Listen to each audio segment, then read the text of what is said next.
Your goal is to be the largest online, and you are, retailer in the world. Beyond that, what's the goal? Well, our mission is Earth's most customer-centric company. But I don't know what that means. Well, I'll give you an example. Right after World War II, Morita-san, the guy who founded Sony, set as the mission for Sony that they were going to make Japan known for quality. You have to remember, this was a time when Japan was known for cheap copycat products. And Morita-san said, he didn't say we're going to make Sony known for quality. He said we're going to make Japan known for quality. He chose a mission for Sony that was bigger than Sony. And when we talk about Earth's most customer-centric company, we have a similar idea in mind. We want other companies to look at Amazon and see us as a standard bearer for obsessive focus on the customer, as opposed to obsessive focus on the competitor. So that's one of the reasons we work on differentiated products. It's one of the reasons we take a long-term viewpoint on things. You can't really do the right thing for customers if you're short-term oriented. And if you're going to invent new things, you've also got to be able, and this goes along with long-term orientation, you've got to be willing to endure a lot of criticism. You know, if you're going to put, Kindle is a good example, if you're going to put your back into reinventing a 500-year-old industry, some folks are going to get ornery. It was also feared at one time, those people who had your stock, that once Walmart, for example, got serious about being online, they were going to blow you away. Why didn't that happen? Well, I think it's because we did a good job for our customers.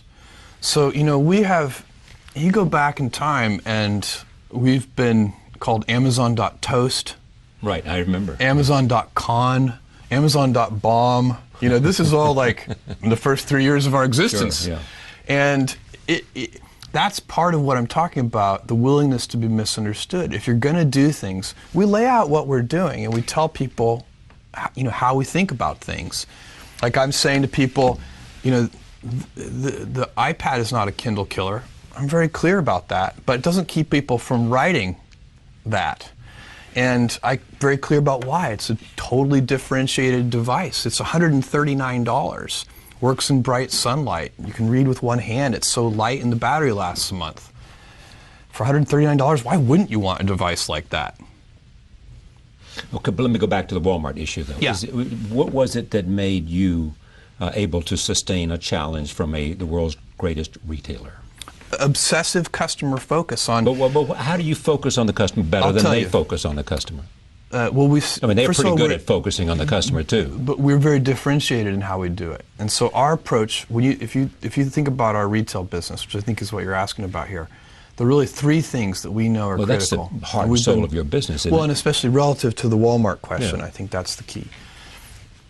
It's selection, low prices, and fast, convenient, reliable delivery. So that the shipment side. And so we have... Wait. So Walmart doesn't have low prices, fast, and convenient delivery? I would claim that Amazon has much broader selection. In many cases, if I don't want to be overly bold in my claim, but the online model gives us significant cost structure advantages that lets us have even lower prices than physical stores. Selling online. Well, sometimes they do have umbrella problems sometimes where they don't want to compete against themselves online versus offline. But a Walmart, with all of the volume that it buys, its purchasing power, therefore gives it the ability to offer lower prices. Well, doesn't that give them an advantage they ought to be able to translate? Because their purchasing power is bigger than your purchasing power, is it not? I wouldn't. I think in a lot of the product categories, that ship sailed a long time ago. Meaning what? Meaning that we have the purchasing power to compete with anybody. We have the not volume relationships with suppliers. That playing field has been leveled. Okay. If you'd asked me that question, 10 or 15 years ago, I'd have agreed with you that the challenge you had overcome. But even then, our profitability is not our customer's problem. We don't take the point of view that we're going to price products, at a particular margin for ourselves. We say we're going to price products competitively, and if that means on that product that we lose money, that's okay, because we need to take care of the customer and earn trust, and we'll figure out over time. And if we find we can't ever make money with that product, we'll stop selling it. But we're not going to make customers pay for any of our inefficiencies, if you see what I'm saying. Did you lose money on the Kindle? Every new business that we have ever invested in, it has taken years. Most businesses have either no impact on our financials for the first 5 to 7 years, or a negative impact on our financials for the first 5 to 7 years. And we do a lot of new things. The company is very healthy financially. We're doing very well, and it's an outcome of customer obsession. So, when we were Amazon.Toast, that was because Barnes & Noble had, we only had 100 and, right. When we were declared Amazon.Toast, I think we had 150 employees. Barnes & Noble had 30,000 employees. And somebody wrote an article that said, Amazon has had a great 2-year run, but now the big boys have shown up, and they're going to steamroll them. And, we had a all-hands meeting. I called all 150 employees together. I said, look, because everybody's worried about it. Every employee has read the Amazon.Toast article. Every mother of every employee has read the Amazon.Toast article and has called and said, your father and mother who live here in New York. Yeah, are you okay? Yeah. And so we had an all-hands meeting, and I said, look, you should wake up worried, terrified every morning, but don't be worried about our competitors, because they're never going to send us any money anyway. Let's be worried about our customers and stay heads down focused. And so these are big, most of these are big markets. Another way to answer your question about competitors and Walmart is to say, look, they can succeed fabulously, and it won't stop us from succeeding. These retail markets are huge. So it often doesn't make sense for us to think of it as a pitched battle.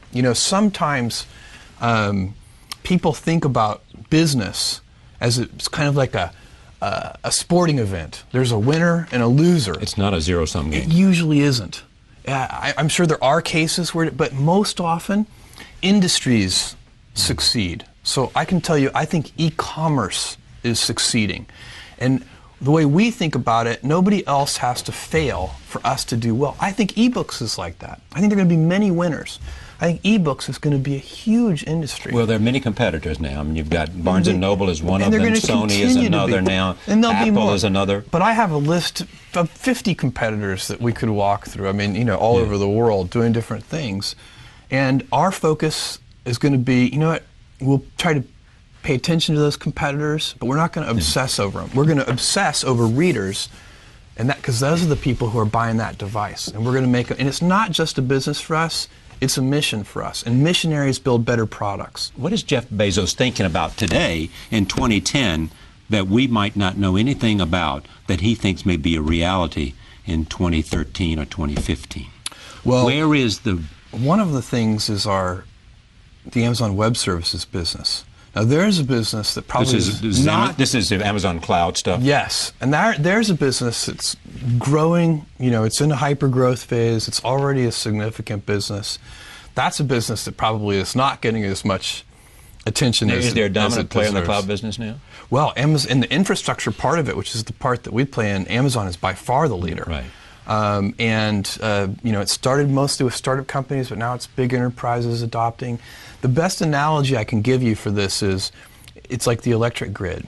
So instead of, right now, big companies build their own data centers, and they buy their own servers, and they put it in. It's a lot of CapEx. There's a lot of price of admission. You have to, if you're going to operate a data center, you have to do it well. But it doesn't differentiate you from your competitors. It's just a price of admission. And so what we do at Amazon Web Services is we sell compute by the hour. We sell compute by the drink. And it's just like buying electricity off the grid instead of having your own power manufacturing, your own power generating plant.